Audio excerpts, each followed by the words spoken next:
कौन बनेगा करोड़पति स्टूडियो दिन में सपनों का एक वाइब्रेंट थिएटर होता है। तेज लाइट्स, जोरदार तालियां और संभावनाओं का इलेक्ट्रिक बज। पर आधी रात के बाद यह बदल जाता है।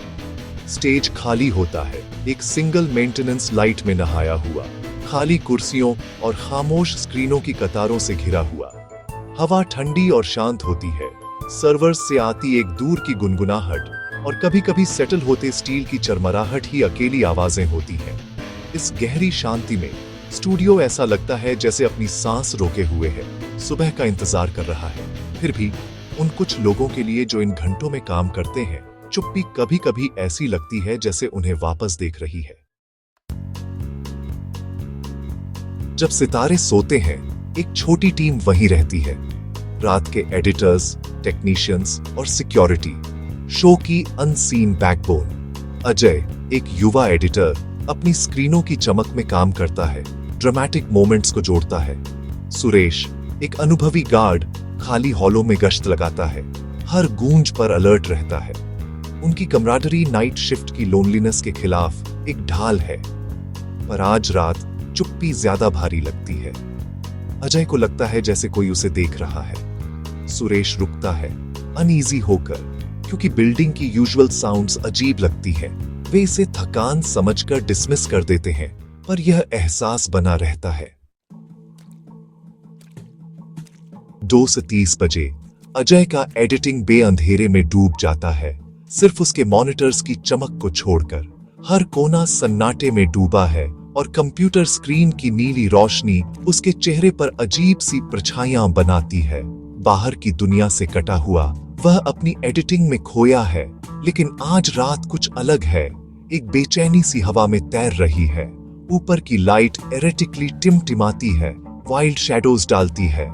शैडोज दीवारों पर नाचती हैं, जैसे कोई अदृश्य ताकत उन्हें हिला रही हो। हर बार जब लाइट झपकती है, कमरे का माहौल और भी रहस्यमय हो जाता है। वह फिक्सचर को थपथपाता है, पर कैओस फिर से शुरू हो जाता है।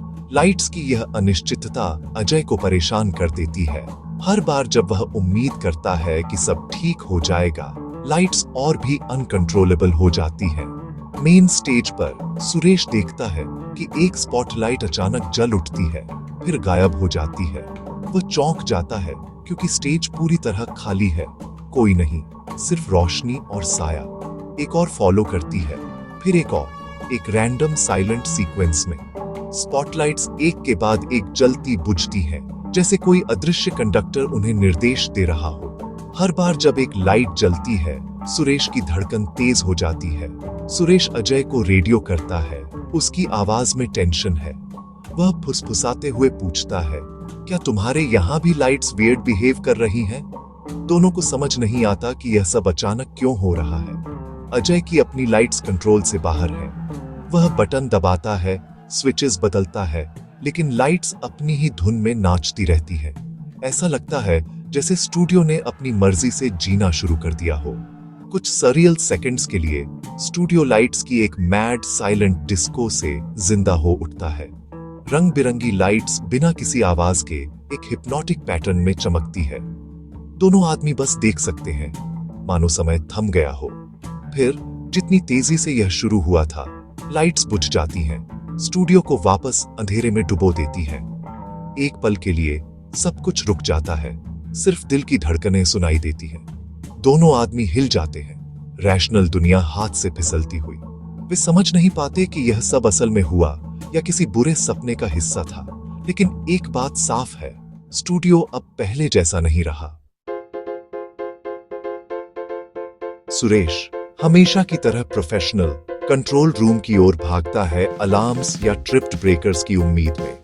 पर सब कुछ नॉर्मल है, कोई एरर नहीं, कोई पावर सर्ज नहीं, मैल फंक्शन का कोई संकेत नहीं। अजय उसके साथ आता है, दोनों बैफल्ड हैं। वे फ्रेड वायर्स, पानी के नुकसान या किसी प्रैंकस्टर की तलाश करते हैं, पर कुछ नहीं मिलता। स्टूडियो खाली है, सिस्टम फ्लॉलेस है। अंधेरे स्टेज पर खड़े होकर एड्रेनलिन कम होते ही ड्रेड घुसपैठ करता है। लॉजिकल एक्सप्लेनेशंस खत्म हो गई हैं।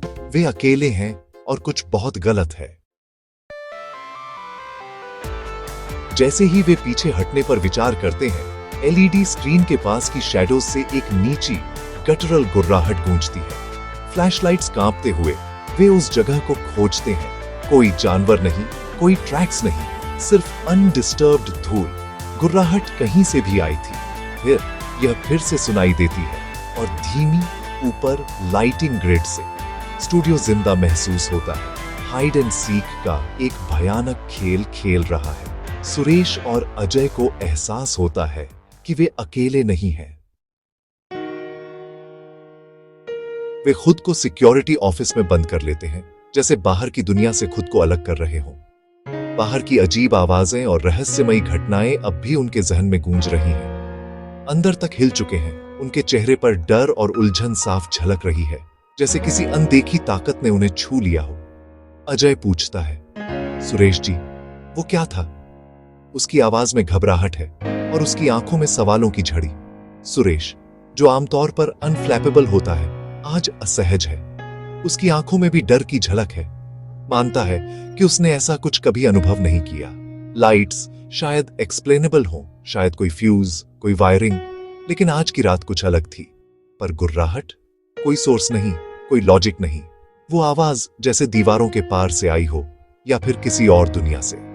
अजय जोर से सोचता है कि क्या स्टूडियो हॉन्टेड है? क्या ये वही जगह है जिसके बारे में लोग फुसफुसाते हैं? सुरेश को पुरानी कहानियां याद आती हैं, वो किस्से जो पुराने गार्ड्स ने सुनाए थे, जिनमें अजीब परछाइयां और अनजानी आहटें शामिल थीं। क्रू मेंबर्स को लगता है जैसे कोई देख रहा है, जैसे हर कोने में कोई छुपा हुआ है। The ghost of the set की कहानियां। ये कहानियां अब अचानक बहुत सच्ची लगने लगी हैं। हमने वही देखा जो हमने देखा, सुरेश कहता है। उसकी आवाज में एक अजीब यकीन और डर दोनों है। शायद आज रात हमारा स्वागत नहीं था।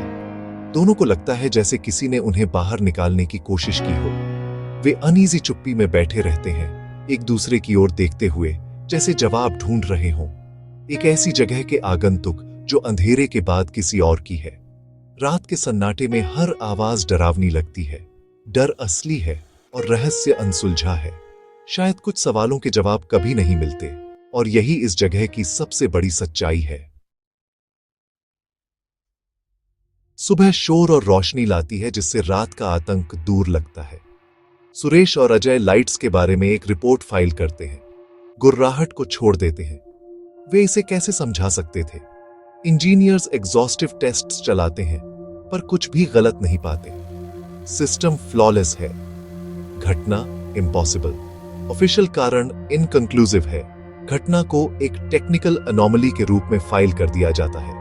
पर सुरेश और अजय के लिए यह रहस्य एक बॉन्ड है, एक साझा अनुभव जो एक्सप्लेनेशन से परे है। स्टूडियो का रहस्य बना रहता है, सबके सामने छिपा हुआ। इंजीनियरों की रिपोर्ट कोई राहत नहीं लाती, सिर्फ उनके डर की पुष्टि करती है। चुपचाप अजय और सुरेश अपनी कहानी ट्रस्टेड नाइट क्रू के साथ साझा करते हैं, यह पाते हुए कि दूसरों ने भी उस उपस्थिति को महसूस किया है। Drifting cameras, cold spots, strange sensations. उनका अनुभव एक पैटर्न का हिस्सा है, जिसे स्टाफ के बीच फोकलोर के रूप में फुसफुसाया जाता है। The ghost of the set अब कोई मजाक नहीं, बल्कि एक चिलिंग रियलिटी है। कोई फर्दर इन्वेस्टिगेशन नहीं करता। नाइट क्रू बस अज्ञात के साथ को एग्जिस्ट करना सीख जाती है। यह घटना एक कॉशनरी टेल बन जाती है। जब लाइट्स बुझ जाती हैं, तो स्टेज शायद खाली न हो। उस रात के बाद अजय और सुरेश के लिए स्टूडियो अब पहले जैसा नहीं रहा। हर कोना, हर दीवार और हर छाया अब एक नई कहानी कहती है। वे दोनों जानते हैं कि कुछ बदल गया है, कुछ ऐसा जिसे शब्दों में बयां करना मुश्किल है। शैडोज अब ज्यादा गहरी लगती हैं और चुप्पी में एक अनकही बेचैनी घुल गई है। रात के समय स्टूडियो की खामोशी पहले कंफर्टिंग थी, अब उसमें एक रहस्य छुपा है। हर हल्की सी आवाज, हर हलचल जैसे किसी अनदेखी उपस्थिति का संकेत देती है। सुरेश अब अपनी पेट्रोल बदल चुका है। वह अंधेरे स्टेज से बचने की कोशिश करता है, और हर बार जब वह उस जगह से गुजरता है तो एक रिस्पेक्टफुल पॉज लेता है, जैसे किसी पुराने दोस्त को नमस्ते कह रहा हो जो अब दिखाई नहीं देता। उसके लिए स्टूडियो अब सिर्फ काम की जगह नहीं, बल्कि एक रहस्यमयी टेरिटरी बन गया है। अजय भी बदल गया है। अब वह अपनी एडिटिंग सूट का दरवाजा खुला रखता है ताकि हॉलवे की हल्की आवाजें और डिस्टेंट लाफ्टर उसे कंपनी दे सकें। उसे लगता है कि दरवाजा बंद करने से वह उस अजीब सन्नाटे में फंस जाएगा जो उस रात के बाद कभी नहीं टूटा। धीरे धीरे डर एक वेरी एक्सेप्टेंस में बदल जाता है। स्टाफ अब उस रहस्य के साथ को एग्जिस्ट करना सीख गया है। वे जानते हैं कि स्टूडियो में कुछ है, पर अब वे उससे डरते नहीं बल्कि उसे एक्नॉलेज करते हैं जैसे वह भी उनकी नाइट शिफ्ट का हिस्सा हो। नाइट शिफ्ट अब पहले से अलग है। क्रू के बीच एक अनकहा बॉन्ड बन गया है, एक शेयर्ड सीक्रेट जो सिर्फ वही समझ सकते हैं जिन्होंने उस रात की हवा में वह बदलाव महसूस किया था। अब वे एक दूसरे के और करीब आ गए हैं और स्टूडियो की हर रात एक नई कहानी बन जाती है। कभी कभी स्टूडियो में अचानक कोई मिस्टीरियस लाइट दिखती है या कोई शैडो बिना वजह हिलती है। कभी फेंट साउंड सुनाई देती है जिनका कोई सोर्स नहीं मिलता, लेकिन अब कोई पैनिक नहीं करता। वे बस उस प्रेजेंस को एक्नॉलेज करते हैं और अपने काम में लग जाते हैं। केबीसी स्टूडियो में जब तालियां थम जाती हैं और ऑडियंस चली जाती है, तब भी कुछ रह जाता है, एक वॉचफुल, साइलेंट और अननोन प्रेजेंस जो स्टूडियो की हर रात को खास बना देती है। अब अजय, सुरेश और बाकी क्रू जानते हैं कि वे अकेले नहीं हैं और शायद उन्हें अब इसकी आदत भी हो गई है।